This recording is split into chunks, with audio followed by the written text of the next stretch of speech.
김동섭의 인사이트 시간입니다. 김동섭 전략가의 시각 들어야죠. 주식명가 MTNW 김동섭 전략가 연결돼 있습니다. 스튜디오에 와 계십니다. 안녕하세요. 네, 안녕하세요. 네. 그러게 어제는 이제 미국 많이 올랐죠. 뉴욕 증시는 조금 차익 실현하면서 조정했는데 우리 증시는 오늘 또 강한데요. 외국인들이 현 선물, 외국인 선물이 중요한 거잖아요. 어제도 선물 사지 않았나요? 흐름 한번 읽어주십시오.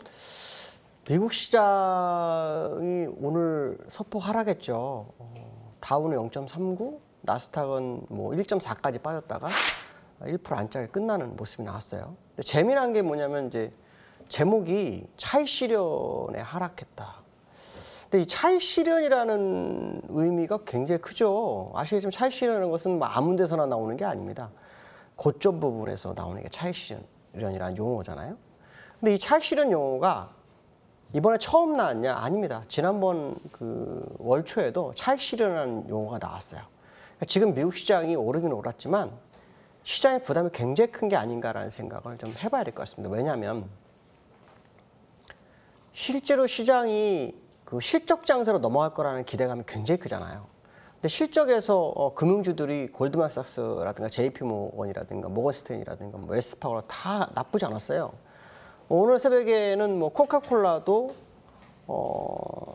주당 순이익 상당히 괜찮게 나왔어요. 근데도 불구하고 실적은 시장에 반영을 거의 안 하고 있어요.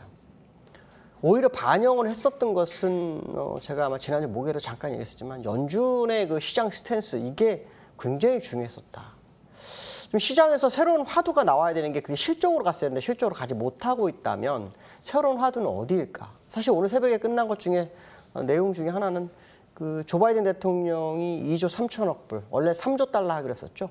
2조 3천억 불에 대한 그 경기부양책에 대해서 초당적 의원들을 백악관에 초대해서 거기서 이제 협의를 할 타협을 할 수 있다. 뭐 이런 얘기를 하고 있어요. 이게 아마 시장의 방향성을 좀 가져가지 않을까라는 생각이 드는데 이것도 이제서야 뭐 회의를 하는 정도고 연말이나 돼야 가능성이 굉장히 높다라는 얘기가 많습니다. 결국 미국 시장도 지금 아시겠지만 사상 최고치에 대한 부담감도 있겠지만 차익에 대한 부담감이 있다라고 본다면 새로운 이슈가 시장에서 등장하지 않는다면 미국 시장도 상당히 좀 부담스럽게 향후 시장의 방향성을 이끌어갈 수 있지 않을까? 뭐 그런 생각을 해봐야 될 것 같습니다. 근데 이 자리가 제가 아마 지난번에 3880 월봉에서 이런 얘기를 했어요. 이게 뚫려버리면 3, 4천 포인트의 공간이 있습니다. 그래서 제가 그 이후에 뭐라 그랬냐면 34,200 플러스 마이너스 전후가 될 것 같습니다. 34,200에서 플러스 마이너스 200포인트를 본다고 했었는데 최고점이 34,256포인트가 아마 그럴 거예요. 그러고 난 다음에 오늘 새벽에 약간 눌리는 상황이 됐거든요. 그러면 지금 이 자리는 기로에 있는 장이 맞겠구나라는 생각을 해봐야 돼요. 무슨 말이냐면 여기서부터 올라간 거에 대한 차익 실현이냐 아니면 일시적인 여기서 살짝 오른 거에 차익 실현이냐에 대한 부분이 되게 중요하겠죠. 만약에 여기서 돌파가 돼버리면 제가 지난번에 말씀드린 주봉 이렇게 1, 2, 3 때리고 이렇게 1, 2, 3를 돌파하는 상황이 발생하기 때문에 굉장히 많이 가는 거예요. 이제 그러면 뭐 누구도 어디까지라는 얘기를 확실하게 얘기하기 어렵죠. 물론 기술적으로 후행 스팬에서 나오는 건 있어요. 근데 일단 기본적인 그 기술적 분석상으로는 이게 돌파가 되면 굉장히 많이 갈 수 있는 그런 상황일 거다. 결국 미국 시장도 기로에 있는 거예요. 차익 매물이 계속해서 출회해서 이격을 열 것이냐 아니면 돌파해서 새로운 영역으로 갈 것이냐 거기를 결정하는 구간이 미국 시장도 왔다라는 결론을 내려야 됩니다. 그렇다면 결국 지금은 4월이잖아요. 4월도 이제 2주 지나면 이제 5월이 됩니다. 그러니까 5월을 바라보는 시장에서의 움직임이 어떤 식으로 나올 건지 정말 연준이 원하는 것처럼 주가가 더 많이 가서 어떤 식으로 가요? 금리 인상할 수 있는 그런 상황으로 갈 거냐 아니면 여기서 파동을 주면서 옆으로 기면서 공간을 열을 것이냐 그 싸움일 거예요. 근데 실제로 비트코인이나 이런 것들은 아시겠지만 요즘 고점에서 막 밀려요. 그러니까 모든 주식이든 모든 상품은 결국 가면 밀리는 건데 지금 시장이 차익 실현으로 반점이 찍히는 쪽이냐 아니면 저거를 극복하고 갈 거냐에 대한 싸움이 곧 결정 날 것 같다. 이런 생각을 해봐야 될 것 같고요. 두 번째로는 공매도 얘기를 좀 해드릴 것 같아요. 왜냐하면 이제 2주 정도가 남았는데 아시겠지만 전 세계에서 공매도를 가장 오랫동안 지속했던 나라는 우리나라죠. 그리고 인도네시아.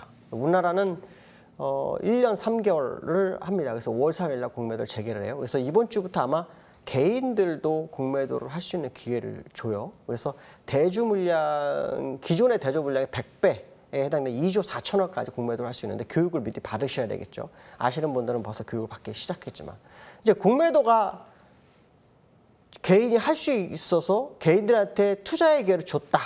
이거를 말씀드리고 싶은 것도 있지만 또 하나는 뭐냐면 이제 공매도가 오면 이 시장이 어떻게 될 거냐에 대한 관전 포인트거든요. 지금 시장이 슬금슬금 올라오고 내려가고 반복하고 있잖아요. 그리고 3,200을 안착하려다가 못하고 3,200을 가려다 못하고 그 반복하고 있어요. 외국인은 선물을 사고 있지만 어쨌든 그런 모습이 나오고 있어요. 그건 왜 그럴까요? 이제 공매도 전까지 주가는 일단 최대한 끌어올려야겠죠. 그래서 연기금도 아시겠지만 물량을 매수를 별로 안 해요. 오히려 매도 쪽에 기울어 있어요. 왜냐하면 현금을 가지고 있고 공매도가 됐을 때 그 종목들에서 먼저 샀을 경우에는 공매도의 타겟이 될 수 있잖아요. 그러니까 서로 피하는 거예요. 그러니까 주가는 좀 오를 듯 말 듯 오를 듯 말 듯 하면서 공매도 전까지 시장을 이끌어가는 그런 상황이 아닐까라는 생각을 해봐야 되겠죠. 결국 우리가 중요하게 생각해야 될 것은 외인과 기관하고 공매도를 같이 하는 것도 중요하지만 개인이 더 중요한 것은 뭐냐면 공매도 이후의 시장의 모습이 어떨 것이냐. 이제는 원사이드로만 갈 수 있었던 시장이 이제 양방이 열려버리잖아요. 쌍방이 열려버리기 때문에 그 상황을 이제 시장이 어떻게 받아들일 거냐는 거죠. 그러면 실질적으로 주가가 강세, 원사이드로 갈 수 있는 시간대로는 이제 5월 2일까지밖에 없는 거예요. 그 이후에는 종목별 차별화가 이제 시작될 거다. 그러면 주가도 변화가 있을 수 있다라는 생각을 해봐야 되겠죠. 결론적으로 말하면 지금은 공격적 매수를 해서 뭐 3,266이 넘어가면 저는 큰 상승을 생각하고 있지만 그걸 바라기 이전에 공매도 이후의 방향성을 먼저 생각하면서 주식시장을 한번 해보는 게 더 중요하지 않을까. 결국 공매도가 이제 시장의 발목을 잡을 거냐 안 잡을 거냐를 결정하는 시기가 도래했다라는 생각을 해봐야 될 것 같습니다. 자, 세 번째로는요. 3,200포인트를 가냐 마냐 이제 고민을 굉장히 많이 하는 상태예요. 오늘도 현재 3,210이네요. 어저께도 3,214.6 정도 갔었어요.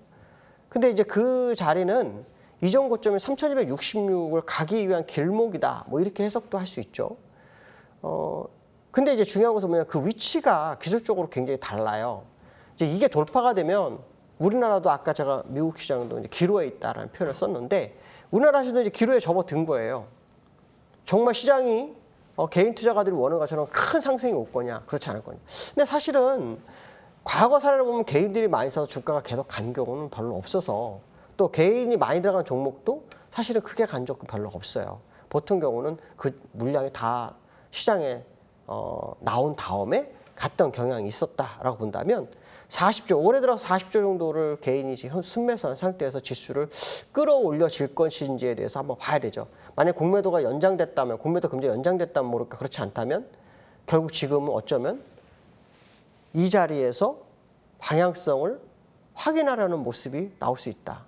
거기에는 외국인들의 수급이 굉장히 중요하겠죠. 선물이 요즘 가시적으로 좀 매수를 하기 때문에 굉장히 긍정적이에요. 근데 사실 어제 매수했던 부분에서 반을 줄였던 거를 다시 오늘 사주는 정도거든요. 그래서 6조 6천억대의 누적 매도는 유지하고 있어요. 그들이 지금 손실 보고 매매를 하고 있는데요. 기술적으로 보면 제가 여기 저점에서부터 쭉 글을 올렸어요. 요 고점, 그 다음에 요 고점 연장선. 그래서 이 고점에서 슈팅이 잡혔죠. 윗골이. 그러고 난 다음에 다시 그 다음 달에 올랐는데 그 연장선에서 맞고 떨어졌죠. 다시 이번에 또 그 연장선에 와 있어요. 그게 3,215포인트 정도, 16포인트 정도 되거든요. 그래서 저는 예전에 이게 이제 꼭지였을 거다라는 생각을 하고 많이 있어요. 지금도 그건 변함이 없어요. 지수가 얼마 안 남았지만 3,266이 우리나라 역사적 꼭지가 될 수 있다는 생각을 굉장히 많이 하고 있어요. 물론 돌파가 된다 그러면 갈 수 있는 거 기술적으로 나오는 게 딱 하나가 있어요. 3,808. 근데 그게 갈지 안 갈지 저도 잘 모르겠어요. 왜냐하면 외국인들이 선물 매도하고 요 근래 사고 있지만 그들이 들어와야 될 금액이 굉장히 많아야 돼요. 왜냐? 선물로 보면 지금 자리에서는 외국인이 여기서부터 매도를 쳤어요. 여기서부터. 요 정도 매도를 쳤기 때문에 지금 완전히 손실 구간이거든요.